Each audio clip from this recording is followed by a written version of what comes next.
Here we are back again at the very last Arctic Offstage at Arctic Frontiers 2025, Beyond Borders. We just finished with our last big picture, debating climate intervention, and as you know, we're here on the top floor of the Edge Hotel to summarize what has happened during this big picture and what has happened particularly in this last big picture. So while everybody left the conference, I'm still here and I got 3 more guests. Welcome to all of you for having joined me. To my left, I have Professor Tor Eldevik, who is a professor at the University of Bergen working on climate research. Opposite side is Marianne Hagen. She's a co-lead of the Seabed Curtain project, a project that deals with climate intervention measure and means. And to my right, I have Larissa Parker, an Arctic Frontiers emerging leader and an environmental lawyer from Canada. Welcome to all of you. Climate interventions. I don't know much about it. Tor, you work on climate research. Could you summarize climate intervention in a nutshell, what it is and what it could provide, what it doesn't provide? Well, I'll give it a try at least what it is. So if we go to the global scale, it is another human intervention, engineering, if you like, to try to counteract some of the effects of the present global warming. Say by either removing CO2 by the emitting processes directly, or all the range to say dimming for the solar light to take down the temperature on Earth to partly counteract the present global warming.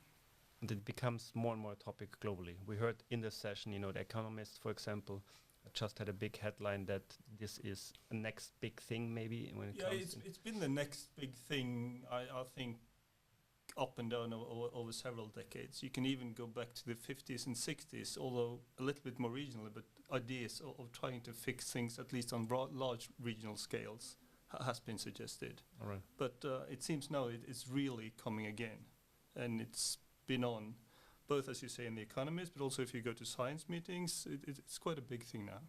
Talk about science and projects. Marianne, could you elaborate a bit on what you specifically work on in your project to give us an idea of what climate intervention is in a very particular project? I will be very happy to do so. I just want, before I do that, there was a definition of climate intervention that was presented during this previous session, and I think it's pretty clear. It's a deliberate, large-scale attempt to modify the climate. So I think that it's good for everybody's understanding. The project that I co-lead is exploring whether it will be possible, could be possible, to delay the global sea level rise by delaying the melting of a few specific glaciers. Some in northeast Greenland, but the big one is in Antarctica. It's called the Thwaites, and it also goes under the name of Doomsday Glacier, and that's for a reason. So the question is it possible at all to delay that melting and collapse of the West Antarctica ice sheet? We don't know, but we are exploring it. And the time frame of such a project is, or your project in particular? That's also difficult to answer. I mean, almost all the questions you can ask are super, super difficult to answer. And I think that the reason it's the whole topic is, rising on the global level and occurring on the main program for Arctic Frontiers and other conferences, not only as a side event, is because we are totally incapable of reducing the CO2 emissions, which should be the world's number 1, 2, and number 100 priority. But since the war, since that, there's a lot of excuses, but we are not doing the job. So just in respect for younger people and the next generation, I think my generation kind of has an obligation to provide the next generation with a scientific, proven technology, and within a governance framework, just a foundation for a decision for somebody in the future to make. Hopefully, we will get our act together and start reducing emissions quickly. We will also succeed in, carbon capture, carbon reduction measurements. And then at one point in time, you can say that we don't need this. And I would say, hallelujah. But if you in 15 years' time or 20 years' time say that, I wish somebody thought about that 20 years ago, okay, somebody did. Excellent. That's the aim of our project. I think we could even stop here because you excellently summarized what has been discussed, and I want to touch about a few things, governance aspects, in the inclusive approach, on what kind of level do we have to deal, etc., in a follow-up round. But first, Larissa, geoengineering, climate intervention, how did you discuss that during the Arctic Frontiers Emerging Leader Week? We actually didn't discuss it at all. Okay. But I've been thinking about this for quite a while, and I think, the sentiment of, young people are so aware that we are not reducing our emissions. I think, this idea of counting or not counting Scope 3 emissions, it is a problem across the world, across industries where we say we are reducing, but if you actually look at the numbers globally, they are increasing. And of course, warming is increasing, and the severity of it cannot be understated. It is extremely terrifying. We talked about tipping points today. If we stop all fossil fuel production today, we are still going to hit devastating tipping points that, there are going to be a lot of deaths, unfortunately, and young people are going to bear the brunt of that. So are Indigenous people, and so are the Global South. And so it's a nice sentiment to think, we need these big technologies because it seems like the world isn't taking it seriously. But the key word that I heard you say was hopefully. And honestly, this technology scares me a lot. I don't know if we know enough about its effectiveness. We don't. And I agree, we do not at all. I think I'm more worried about all of the unintended effects of this technology that I think will again be the brunt of which will be borne on populations in the Global South, Indigenous people, local communities, and young people. So I think the uncertainty of it all is, what makes young people, but also everyone uncertain. And it also fuels uncertainty in the governance issues that we'll talk about soon. Yeah, I think this uncertainty has been tackled quite clearly and quite strongly, like saying, we know percentages and we wouldn't do that if we wouldn't know that, So, but that goes to the present climate change we're in. It doesn't go to assessing the likelihood of whether climate intervention would work. This is still totally in the blue. To what extent, or if? But if you listen to Larissa, but she's talking about the tipping point. Yeah, exactly. But from a research perspective, we know that climate intervention is one potential mean to cure this disease. It's if it works. If it works, and exactly. If it doesn't work, where will you be then? Exactly. So how do you tackle that from a research perspective or from a academic perspective? The insecurity on the one hand by us humans. We don't know what we do, but we have to know more what we do because it could help us to some extent. Yeah. So there's two perspectives to that. It's me as a scientist being somewhat knowledgeable of the climate system, and then it's me just as an interested citizen. Okay. So let's take the first one first. We know a lot about the climate system, but we were so fortunate up till recently that our only role was to, explain, diagnostically come up with a cause, and hence you should stop doing this stuff. Okay, now the ball is in another park if we're going to pursue this. Then you need to do it prognostically.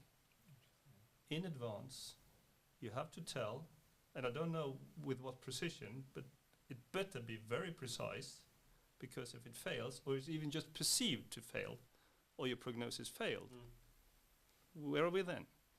And we know there's a lot of things we don't know about the climate system. There's a reason why I still have a job, just doing the diagnosing part still. So then it's a second thing about maybe even more importantly, just being the concerned citizen, the interested citizen. And we're talking about being somewhat older, and I'm old enough to have seen Dr. Strangelove. Yeah, and there's a little bit of Dr. Strangelove in this, thinking that if the will is strong enough, and if I have like Elon Musk have the rocket to go to Mars, He doesn't know what he's going to do at Mars, but at least he has the rocket to take him there. What can happen?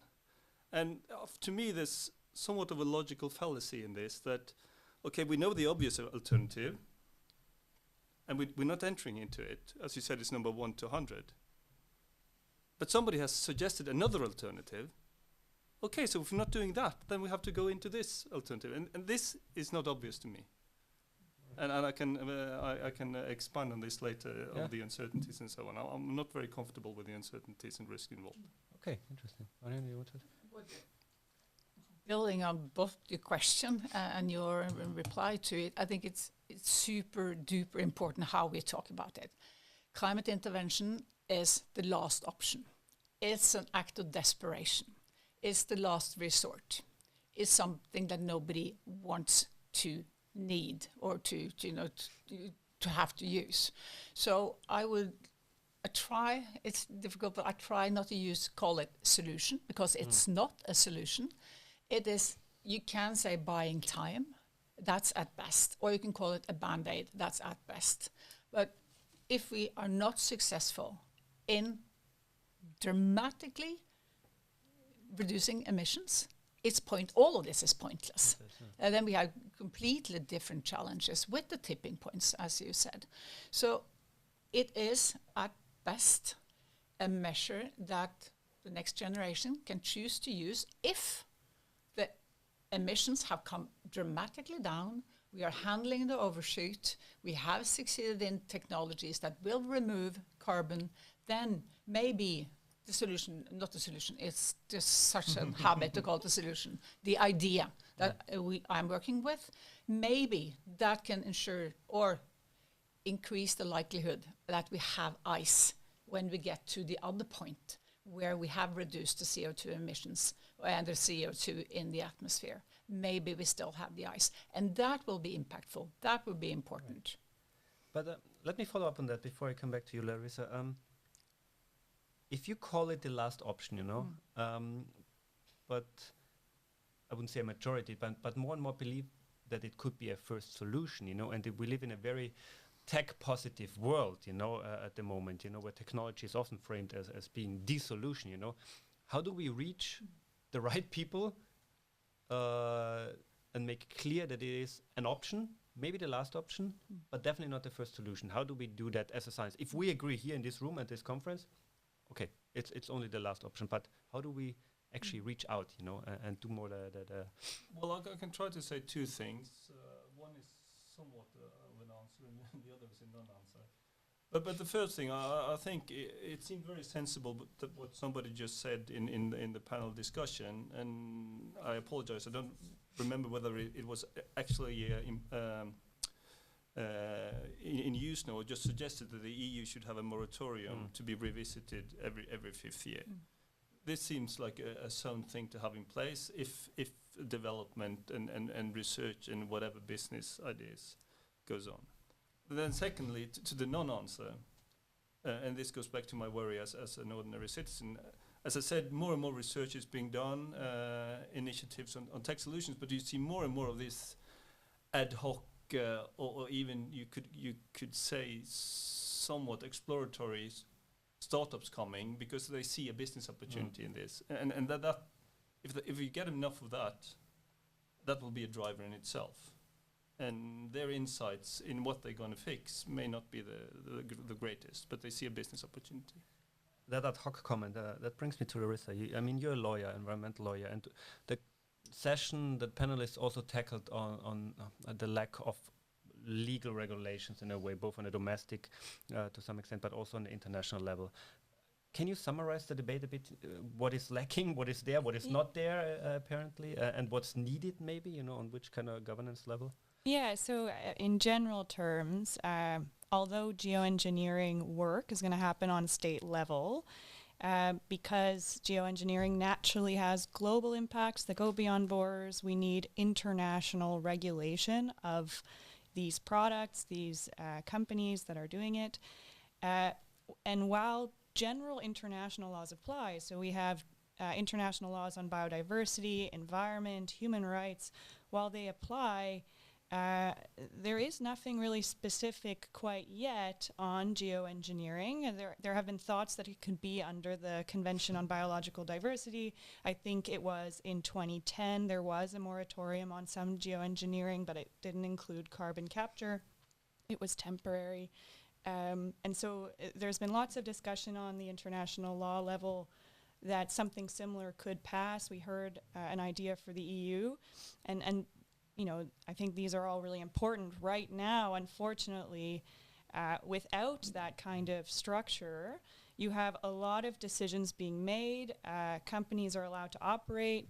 There is a little domestic regulation, but you know, we've actually been talking a lot about consent at this conference, consent of indigenous communities, consent of local communities, and consent of the global south.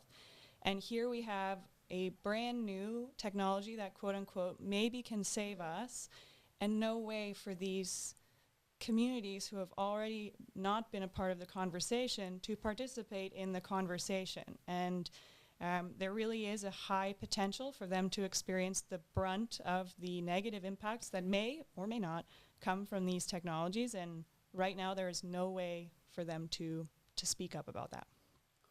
Could the research and the science community be a driver to call for such stronger regulations, or to do, I don't know, to negotiate or to start negotiating or call for negotiations on, for example, on the UN level, so that, you know, scientists coming together and saying, you know, this is actually something we have to do potentially to some extent, but we don't. It's not a terra nullius, you know, but there is some law in place. Personally, this is an issue I'm struggling with myself.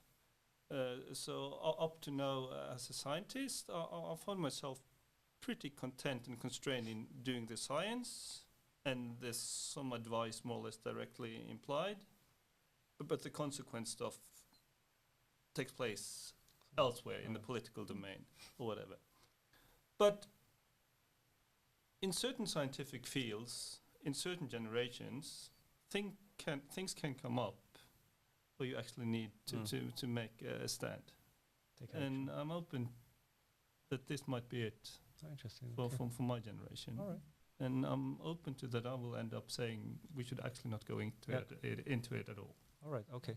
Marianne? Yeah, I absolutely agree that the lack of the vacuum of regulation is definitely an issue here, and we don't have to name names, but I'm sure we can all think of somebody that might be, you know, able and willing to go out test something like this if they thought it would benefit them, and that's exactly what we want to avoid. So I think that debates like the one we just came out of is super important. It's a limited group, but still it's a large and it's an influential group that was present, and it was on the main program, and that means it's taken seriously. And I think this topic has to be taken seriously by a large crowd of people, like by most people. So the only kind of you can go into a trap of thinking that it's the climate intervention ideas that represents the change and the harm. And what I really liked about today's discussion is that particularly the first part, it was very balanced.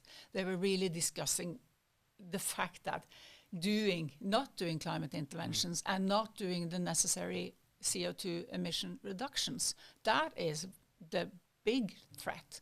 And that is representing a huge, that's the business as usual. And that represents an totally unjust harm for the global south, for the next generation, on every aspect. That is wrongdoing to the planet and the people that are here and the people that comes after us.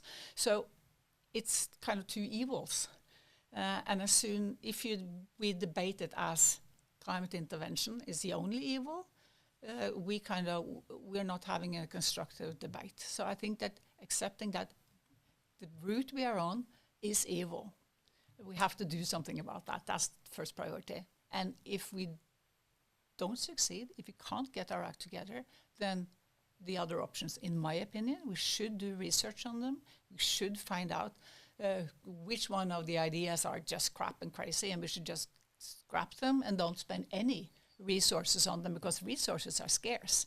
So the sooner we can get rid of all the really terrible ideas, the better. And then maybe there's a few left. I mean, and some were mentioned on stage today, and some were not mentioned, but there are a few that have a potential. So let's put whatever resources we can to finding out whether they can help us build that bridge to where we have succeeded, reducing the CO2 level. So some of what you say now makes sense, but there was one thing. Thank you. Yeah, but there was one thing I picked up in what Helene Muri said, and now I'm talking about things that's going to work on global scale. Then we're talking about something you build up over decades, you maintain it for decades, and then you have to slowly tune it down over decades. So century scale. So to me then, why talk about it now? Is that your question? No, then it can't possibly be a solution, because nobody would say we're going to remain in this present inaction or even this present energy system for a century. So I can't see, even if it works.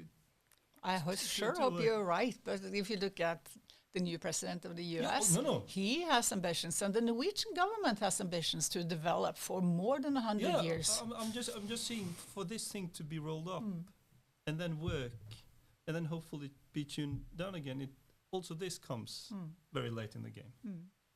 But we're going to be around for a long time, hopefully, as human beings and nature. Hopefully, yeah. Hopefully. Larissa, you wanted to? Yeah, I was just thinking, I'm not actually researching and trying to understand the options. And, I think some of these technologies are really interesting, and we live in a world where innovation is everywhere, and that's, naturally we want to see if our innovative solutions work. There was something brought up today that I think is really important, is we should be really critically reflecting on who is funding all of this research and innovation. As you said, resources are limited. We do not see enough movement on the climate problem, as we've covered.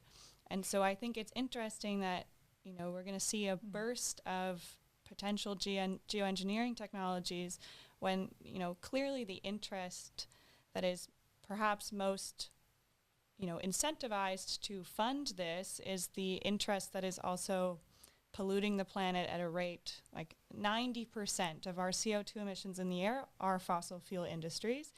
And I really actually appreciate it today. Lots of scientists, you are very, very careful to say that this is not a replacement. This is something that will happen alongside. But I don't think that governments, industries, and all people are thinking about it that way. And I think, if there's any possibility of this work derailing the very urgent pressures that I think the last 5 years have put on the fossil fuel industries, I'm quite, I would be sad to see that pressure whittle away because of these technologies that we don't fully understand. I totally agree. Transparency on funding is extremely important.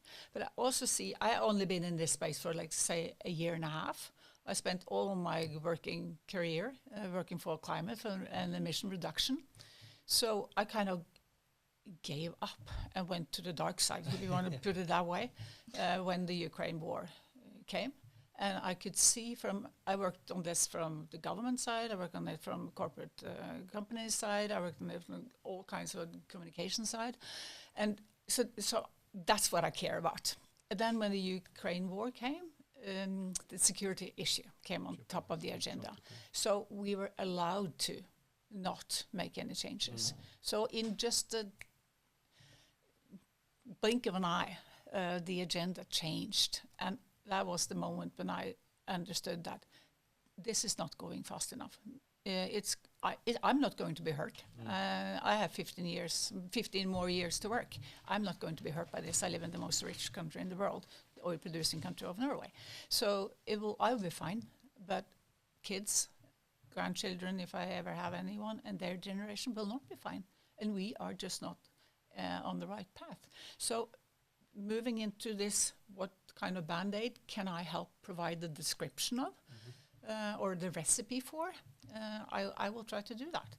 And being transparent, our project, we try to do kind of everything right. We are totally transparent about where all the money comes from. I think that's super important. I don't want any oil money at all. At the beginning, I was thinking that, okay, let the oil companies, not the active oil companies, but fortunes made on the fossil fuel industry. I wouldn't mind taking their money. They should pay for it. That's my opinion. They should pay for it. But that's not the standard in the business, so we are not taking even that. So, but definitely no one that makes money on producing CO2 today should be allowed to even speak on this discussion. Or it shouldn't be part of their net zero by 2050 plans, which we've also heard a lot about at this conference. Whitewashing, and I actually am increasingly worried that this might be another form of potential greenwashing. Yeah, that was also mentioned during. So let's come back then maybe to this big ethical problem and question. Throughout the conference, we heard a lot about maybe try to be less cynical, more an optimist, realist, be transparent, be inclusive, particularly, of course, here in the Arctic. But how can we solve that ethical question when it comes to geoengineering and climate intervention, and can we do it differently, like where the North is not exploiting the South, what has been mentioned during the session, is that actually solvable as humans, or are we always trapped in, some kind of, I don't know, non-transparent. But what do you think when ethical with the involvement of things at community level, or even at all just, kind of just level, the idea of us playing God with the system? Yeah, that is, sorry, of course, the big ethical question. But of course, then also like the involvement. As I said, you can also like whitewash, greenwash, whatever you want to name it. We will be transparent, we will be inclusive. But then, of course, in the end, you're not. Which has often happened to the indigenous people up here in the Arctic. But you can start from the bigger ethical questions, maybe to also conclude. Now we're getting into a cafe discussion. Yeah, exactly. But I think anything that starts to I mentioned Dr. Strangelove, or the idea of being God and be able to not even play with dice, actually know what happens. I think there's ethical issues to that, because we're pretty certain that we don't know how the Earth works just as nature to that extent. Now I'm going way beyond my academic competence, just to be clear. But secondly, you mentioned something very interesting, because you're talking about all these different suits of things that possibly are on the plate. But for example, in the air, and also when you see assessments and so, we tend to talk about the distinct things. But imagine if we get a suit of these things that are more or less local or a little bit regional, one-on-one, and how are you going to guess or even predict what they're going to add up with when you do all this at the same time? It can be a pretty good mess, and it will not be good, will be my prediction then. Well, you can make a comment about international law, like the UNFCCC is, I think, maybe the most experienced now over the years trying to corral over 150 parties together to come to an agreement on how to regulate climate change. And, we don't need to get into the Paris Agreement, but there are lofty goals in the Paris Agreement, and then everyone is supposed to go home and put those goals into place. Now, those goals are often not put into place, or much lower commitments are put into place, and that's just a general emissions goal for these countries. I am not actually sure how you would even be able to get countries on a national level to manage, these kinds of projects. They're all very different. They, as you say, will have all sorts of impacts that we don't even understand yet. And it's hard for me to see, based on the difficulties that we've seen on emission plans, how it's going to be smooth sailing for geoengineering. I think it's going to be very difficult. I think it's no reason it should be smooth sailing, because it's a risky business, and so is doing nothing. I think talking about our project will not kind of be governed by the UN, which I think that's a lot of the atmospheric things or solar radiation management should be UN governed. It will be governed by the Antarctic Treaty System, because it's a locally targeted intervention in Antarctica and with a global effect. And I think that's kind of what made me willing to work for it, is that I see the justice element of it. Because I represent the rich North. We are responsible for all of it. I traveled, I talked to leaders in the Global South for years. They're not responsible. But as you say, they bear the brunt of the problem. And I talked to elders in Tonga, having old men, 75 years old, with tears in their eyes, talking about how it is to lead a nation that does not have a future. Just imagine that. Your nation doesn't have a future, and because of me. So our sea curtain project that might, by some decades of delayment of the collapse of Thwaites, maybe, if that succeeds, it will be super expensive. It's estimated to cost around between 40 and 80 billion US dollars, a lot of money. If you go to New York, the seawall, the New York seawall, that's going to protect New Jersey and parts of Manhattan, is estimated to cost 119 billion US dollars. That's one city in the rich western northern part of the world using twice as much to protect their own areas, well knowing that they are responsible for the situation. So when I went into this seabed curtain project to explore whether that's possible, the driving force for me was, let's do 0.5 to 1 meter for everybody. And then let all the rich emitting countries put their own measures on top of that, if that's what they want to do. That's what they're doing today. But at least let's do something that benefits everybody. That's my driver for being here. Let's follow up on that on the last round of question. Throughout this conference, we talked a lot about being an optimistic realist. I didn't see where that was coming from. There was a lot of realism, but I think it was mentioned in the first. Maybe it was only me, picking that up from the very first session. But I'd like to continue with that for the last session here. But we heard about we sleepwalk into a situation when it comes to climate intervention, because of the lack of governance or lack of regimes. The transparency is an issue. Who should pay for what? Maybe if we link it to the first session of today, the cost commitment imbalance. But let's leave with an optimistic outlook when it comes at least to the climate intervention debate here. What are your thoughts? What are next steps maybe for you as a scientist that you could actively do, to move the discussion at least into a certain direction? Okay, then I will provide 2 reflections. Excellent. So, first, do not harm. Okay? Yeah. Secondly, as I said, a large-scale climate intervention, or actually engineering to it, has been around as suggestions for decades. So if you go back to the 50s and 60s, particularly in Canada and in the Soviet Union, there was a lot of science efforts going into to try to understand how can we make our Arctic parts more agricultural. And then one of the big suggestions on the table was to close the Bering Strait. And then the theory was that then it would become warmer. You would stop certain currents that makes it cold. Okay. Then you come to about, I don't remember exactly, 2015 about. A new suggestion come on the table. We should close the Bering Strait because then it will get cooler in there. So if this is the precision level they had, and these were smart guys in the 50s and 60s, and then you revisit this with somebody with a climate engineering solution 40, 50 years later, same measure, and that's a big one, closing the Bering Strait, but with a totally opposite outcome. He's going to make it colder. He were to maintain the ice. The other guys were to remove it. So in retrospect, it's not certain that all things we put on the table now is such a good idea, even qualitatively.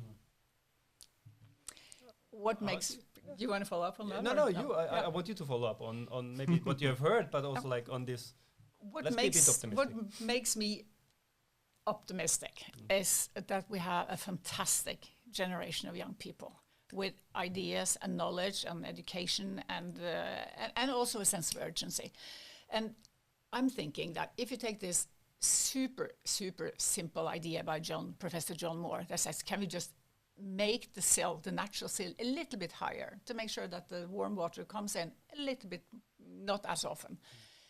When we present that idea to people of all ages, I can just see that their head starts spinning, their eyes starts going, they're starting to have ideas. And I think that this idea, if nothing else, it can be put on the table as an inspiration to try to solve other really, really big problems. If you can, solve a problem for hundreds of millions of people with that idea, what else can be solved? In addition to reducing emissions, of course.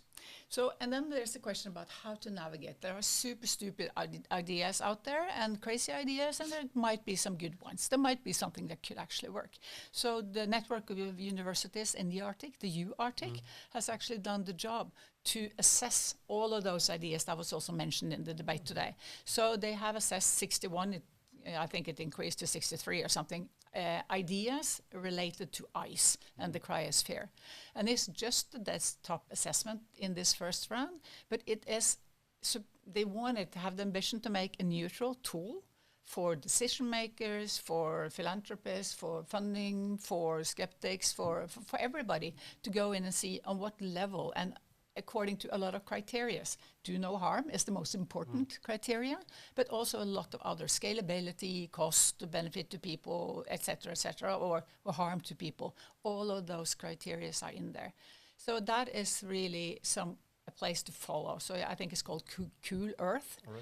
So that's a way you can also navigate and learn more, which is super duper important. And then the last thing I will say is that I often hear that we don't know enough. I am scared. I don't know enough. I understand. I don't know either. But when I don't know, my aim is to find out more. And I think that is the task and the challenge and the duty of researchers and science, is to try to find those answers so we don't have to be so scared.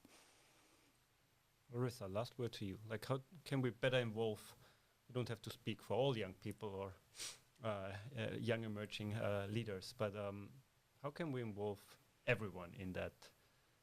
We need to know more and we want to find out more. Well, so I think we've been talking a lot about, trying to do no harm in our developments, and I think I agree. I hear we don't know the effects. We don't know how this is going to work, and my immediate reaction is also, I want to know if we can, or I think that's a natural human response, but I really don't want that to happen at the expense of communities that have historically, I've said been the brunt, but we have made climate solutions on their land without their consent. We hear a lot about that in Norway. We do the same in Canada, unfortunately. And so I think the precautionary principle should guide us. It's a principle in environmental law. It's not do no harm, but it's, make informed decisions the best we can that will protect the most people. I think maybe the first step is to create some sort of international convention or a forum for everyone in the world. There are lots of issues with those forums. They're consensus-based. They're very slow. But if they do anything, they bring everyone together and allow everyone a seat at the table. And so at least you'd be able to listen to the concerns of the Global South, of indigenous communities. There are usually youth there as well. And so for me, I would like at least to have a conversation going. I think we heard a lot today that some of those communities do not consent to this. I think those are really complicated discussions, and I don't think we can continue the history where the Global North says, well, I want to look into this, I'm going to look into it. And as you say, 50 years down the line, we might have a totally different understanding of what we should have done. And again, we have not done no harm. We have done a lot of harm. Thank you very much. Which means we have to come back to that issue and talk even more, but not only talk, but then take actions about what we have talked about. Be inclusive for once, So thank you very much, Tua. Thank you very much. Thank you. Marianne and Larissa. And thank you to all of you for actually having followed us throughout these days you watch the sessions, once you watch it. Thank you very much indeed. Hopefully see you next year here in Tromsø, then you don't have to follow it via YouTube. And again, thank you to all of you and see you around. Thank you very much. Thank you. Thank you guys.